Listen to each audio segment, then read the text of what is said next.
What's up, everybody? It's Reese. I am back with a Philly show recap. It's been a while. I say that every time lately, and it doesn't feel any better. But it is what it is at this point, I guess.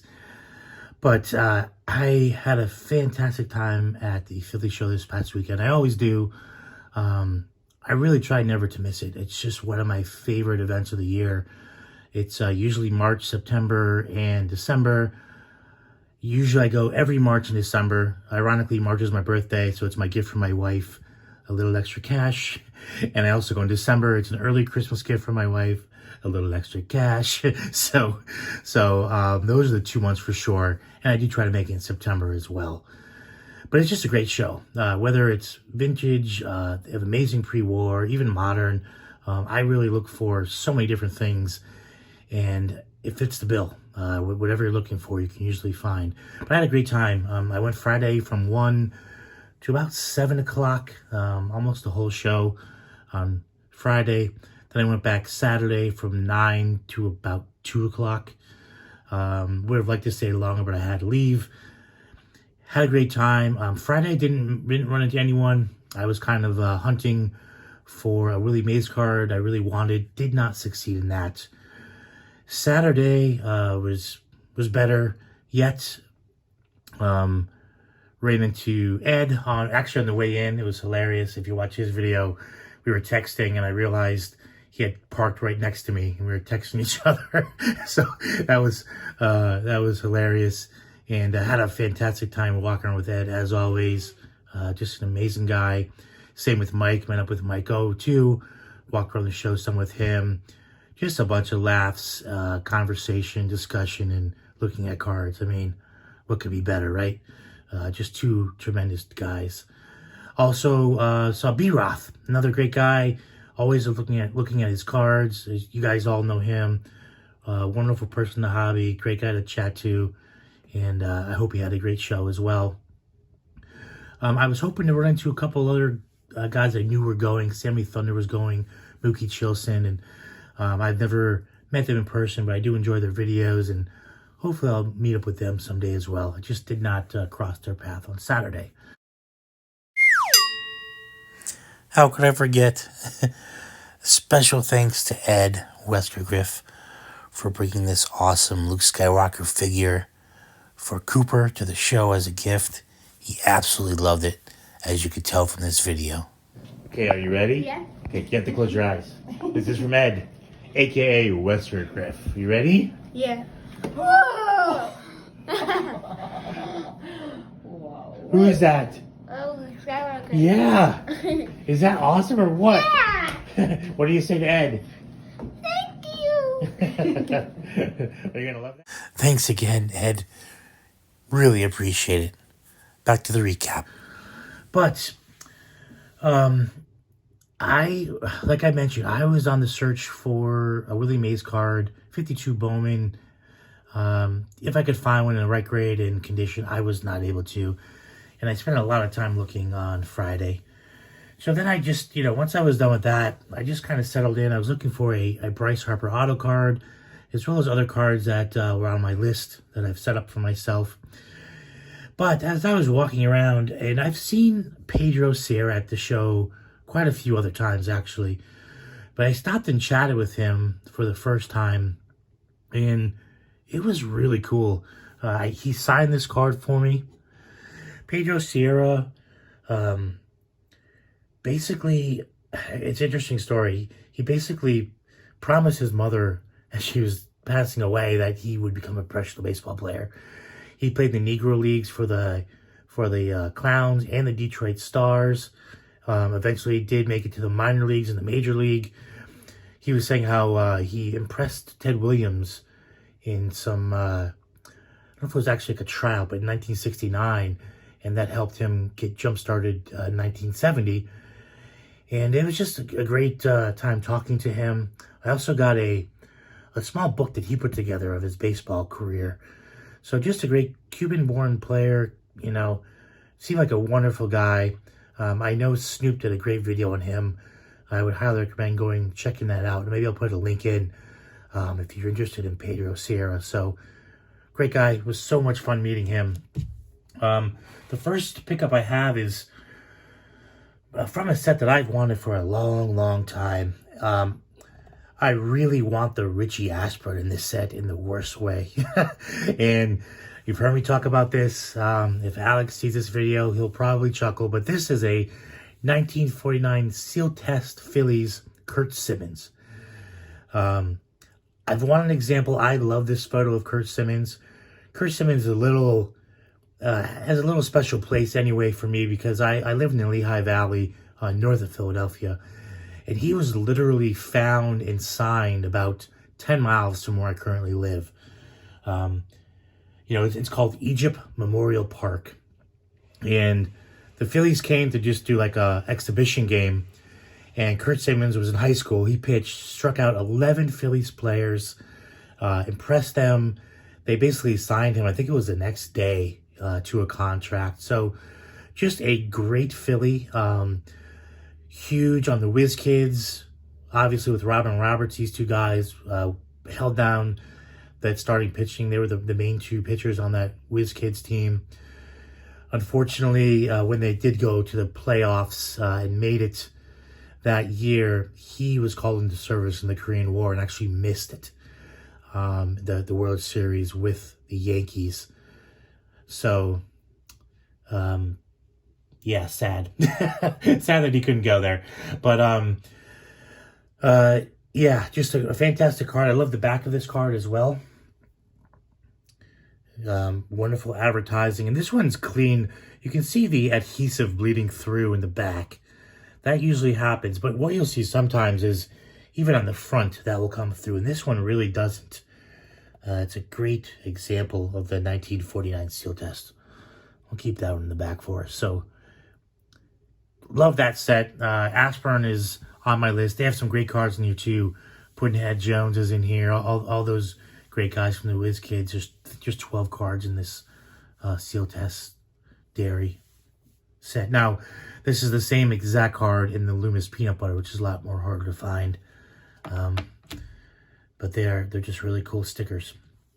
Okay, so, and again, thanks to Mike O. If I didn't mention already, he kind of pointed this card out in the case, and the guy took it out.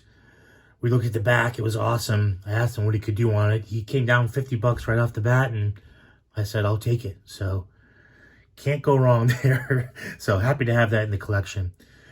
The next couple cards are 1952 Wheaties. If I've been talking about these for a while. I was on Alex's live, and he was asking us what we were looking at, and I'm working on the baseball players of this set. There's 10 players, 20 cards, an action and a portrait of each, and I want them with the blue border. So I'm just kind of going slow, being patient.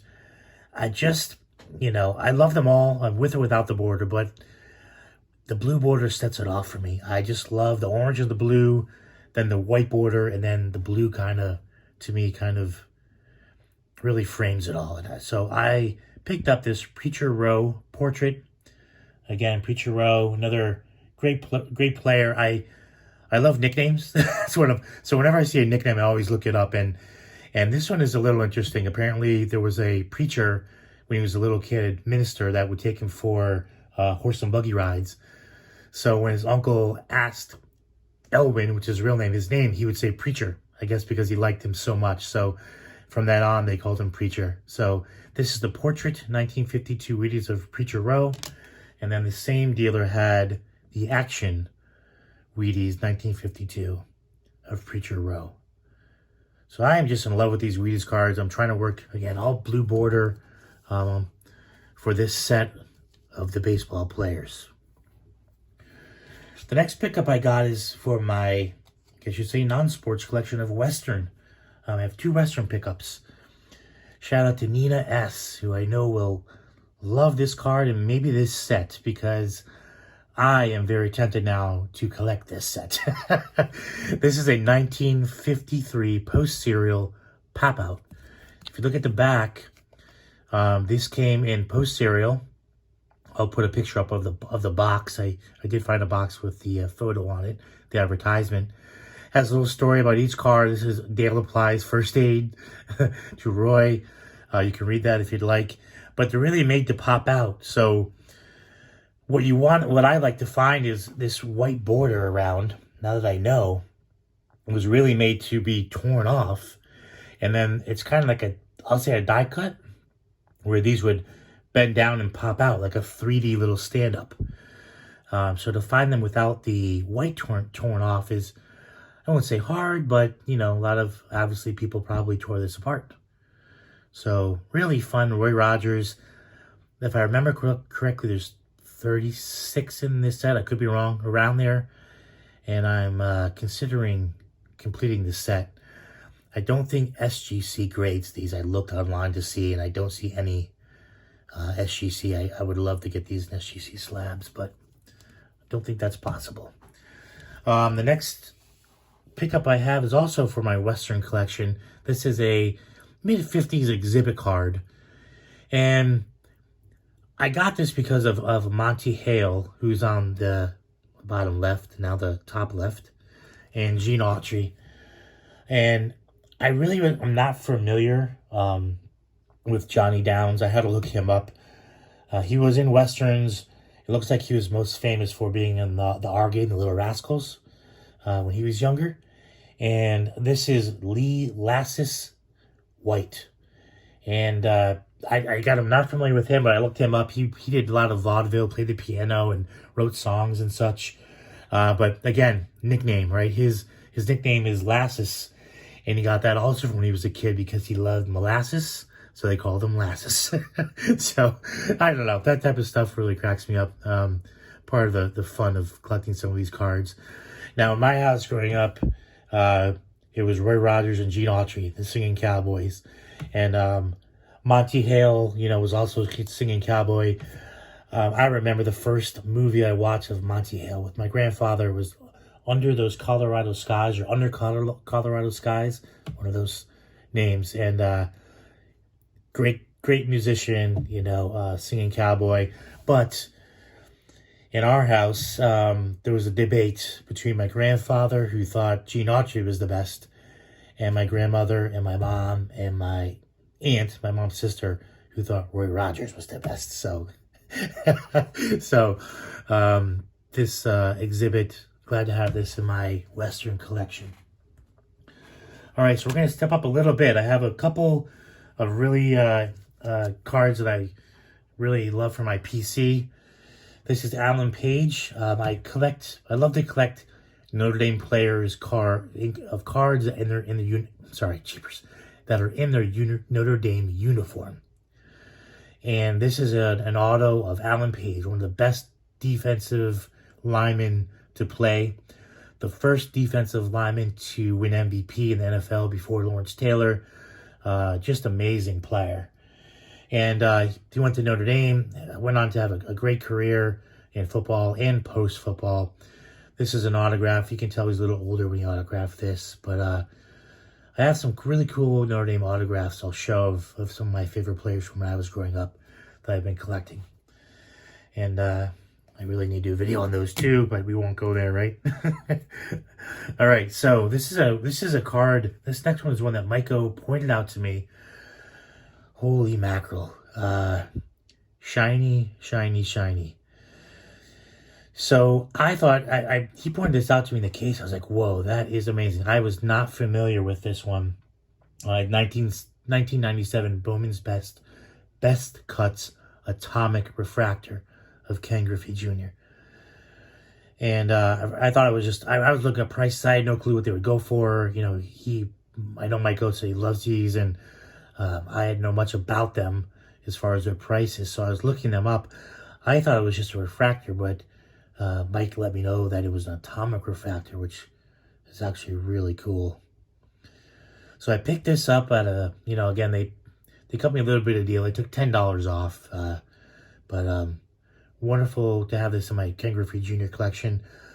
I'm kind of at a crossroads with my Griffey collection. I have so many, over 600 unique Griffies, let alone doubles.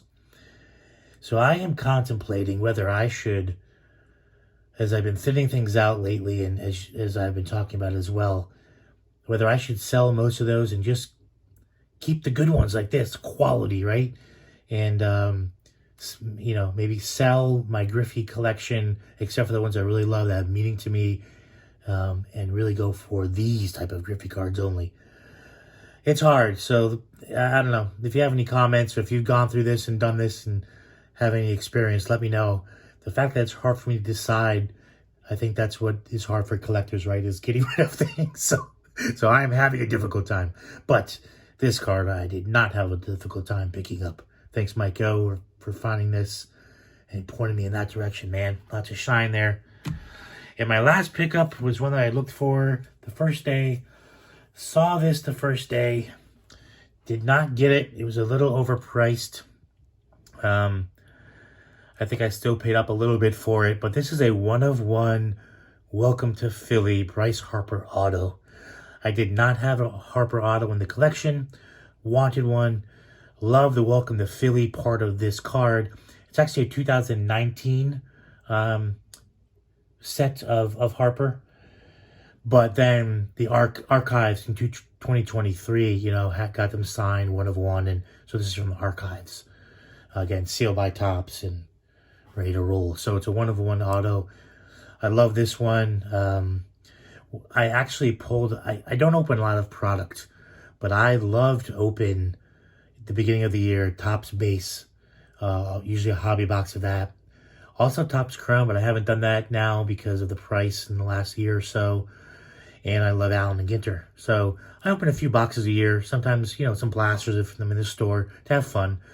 But I pulled a Jason Dominguez auto this year, the Stars auto. And they go for about $120, $130 on eBay. So the dealer gave me $100 off this card, including the Jason Dominguez auto card. So about $100 for that card. And I got that off of this one. So well worth it to me. Again, that's my last pickup for the Philly show from the 49 Seal Test, the 2023 Harper. Thanks again to Ed and Mike for making it a fantastic day. Great talking to B. Roth. Hopefully to meet some more people at the next show. Guys, take care. Thanks for everything. Thanks for watching. Bye.